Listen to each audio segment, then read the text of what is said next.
So I was raised in a car family, and at about 11 years old, I went to a car show. I went to a classic car show in New York, Long Island, New York, and I remember seeing my first Duesenberg and Packard, and I just thought they were the coolest thing. And so by the time I was 15, my first two cars that I bought were a 1940 Phantom Coupe and a 1961 Morris Minor pickup truck. So if you can imagine, at 15, I actually took my Bantam to the American Bantam Club meeting, to their annual meeting, and showed my Bantam Coupe there.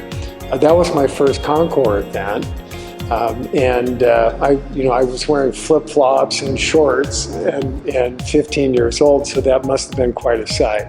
By the time I was 28, I was very successful in business, and I remember buying my first Packard. I started to get more involved in the hobby as a judge.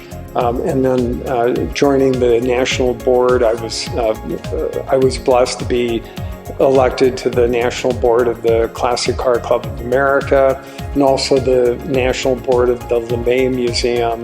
So for 7 or 8 years, I served on those national boards. And from there, I transitioned to really being active as a master judge, being involved in being involved in the committees on several Concours events. For a long time, I've been serving as kind of the ramp guy in the awards ceremony for the Pebble Beach Concours, and either vice chair or field marshal for the La Jolla Concours, and again, many others. So the idea of being a collector car dealer never really came to me at all. It was actually my mother who said, "You know, Harry, you ought to consider being a collector car dealer, because Warren Buffett says if you do what you love for a living, you never work a day in your life." And I thought, I don't think I could do that, because I never sold any of my own cars. I always used a broker or an auction to sell cars.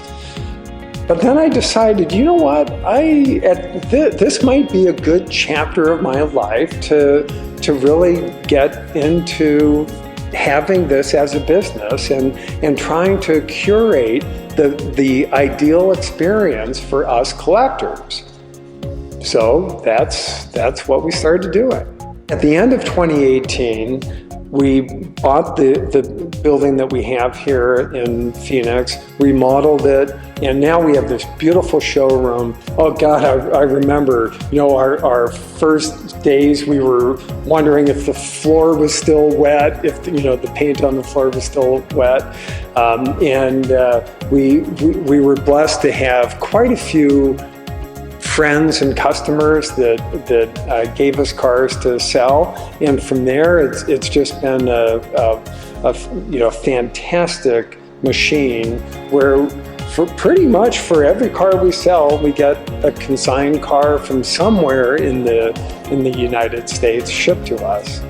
I've been very blessed to have assembled a fantastic team here, where we're all really dedicated to the same ideal of making this the best experience possible for a collector to buy and sell a collector car.